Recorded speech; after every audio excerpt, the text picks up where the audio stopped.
আজ বৃহস্পতিবার 23শে ফাল্গুন 2024 সালে 7ই মার্চ। বৃশ্চিক রাশি, বৃশ্চিক লগ্ন, স্করপিয়ান সাইন জাতক জাতিকাদের আজকের দিনটি কিন্তু অভূতপূর্ব, অতুলনীয় অতিবাহিত হতে পারে।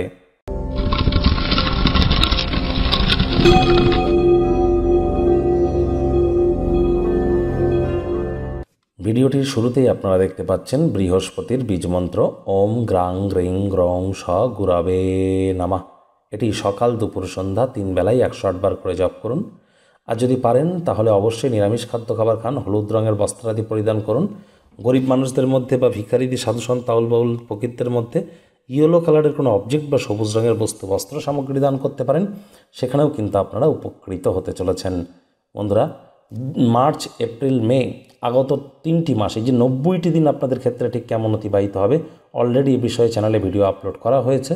সময় সুযোগ বুঝে একবার দেখে বা শুনে নিতে ভুলবেন না। আই বাটনে আমরা লিঙ্ক দিয়ে দেব। ভাগ্য মিটার আজ আপনাদের বলছে 8.5 আউট অফ 10। ভাগ্য আপনাদের অনুকূলেই থাকবে। শুভ সংখ্যা থাকছে 6, শুভ রং থাকবে গোলাপি। আজ কায়িক পরিশ্রমের কারণে শরীরে আপনারা ক্লান্তি অনুভব করতেই পারেন, তবে হ্যাঁ, দিনের শুরুটা যোগব্যায়াম, ধ্যান, প্রাণায়ামের মাধ্যমে যদি করেন তাহলে সারাটা দিন ধরে শক্তির স্তরকে বজায় রাখতে সক্ষম হবেন। অর্থগত ব্যাপারে আয় ইনকাম বাড়বে। বিভিন্ন উত্তেজনাপূর্ণ নতুন নতুন পরিস্থিতির সম্মুখীন হবেন। প্রথমে ঘাবড়ে যেতে পারেন, কিন্তু ধীরে ধীরে লক্ষ্য করবেন এর কারণেই কিন্তু আপনারা আর্থিকভাবে উপকৃত হবেন। নতুন উদ্যোগ পরিকল্পনার পাশাপাশি নতুন নির্মাণ কার্যের শুরুয়াত করা যেতেই পারে। আর যারা চাকরিজীবী আছেন তাদেরও অফিসের পরিবেশ এক প্রকার বেশ। বস কলিগদের সাথে ভাব ভালোবাসা বাড়বে। যদি অতিরিক্ত কিছু সময় পান, সেই সময়টি জ্ঞান, দক্ষতা এগুলি অর্জন করার জন্য অতিরিক্ত সময় শক্তি ব্যয় করলে আখেরে আপনারাই উপকৃত হবেন। যদি আজ আচমকা জীবনের ব্যাপারে কোনো সিদ্ধান্ত উপনীত হন, অপ্রয়োজনীয় পদক্ষেপ নেন, দিনটি মাটি হতে পারে। আদারওয়াইজ অভূতপূর্ব একটি দিন। আজ যারা শিক্ষার্থী বিদ্যার্থী আছেন তাদের বলবো পড়াশোনায় মনোযোগ বৃদ্ধি করুন। উচ্চশিক্ষার জন্য যারা বিদেশ যাত্রার কথা ভাবছিলেন, ভাগ্যদেবীও আজ কিন্তু আপনাদের পক্ষেই আছেন।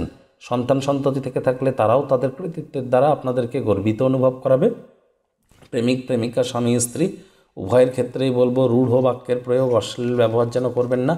তৃতীয় কোনো ব্যক্তিকে সম্পর্কের মধ্যে যেন প্রবেশ করতে দেবেন না। সম্পর্কের দুর্বলতা কিন্তু বেড়ে যেতে পারে। আজ শত্রুপক্ষ, বিরোধী পক্ষ খুব একটি শক্তিশালী থাকছে না। পরিবার পরিজন, নিকটে স্থানীয় ব্যক্তিবর্গ, বন্ধু স্বজন সকলের সাথেই ভাব ভালোবাসা বাড়বে। পরিবারের প্রতি সকল প্রকার দায়িত্ব সঠিক সময়ের মধ্যে সুনিপুণভাবে আপনারা পালন করতে চলেছেন। আজ আপনাদের উচিত ওয়েট অ্যান্ড ওয়াচ পলিসি গ্রহণ করা। ভাগ্য আপনাদেরকে সঙ্গ দেবে, তবে এই সময়ে সুযোগের সদ্ব্যবহারও তো আপনাদেরকে করতে হবে। নাতি নাতনিদের কাছ থেকে প্রাণ প্রাচুর্য, খুশির উৎস আপনারা পেয়ে যাবেন।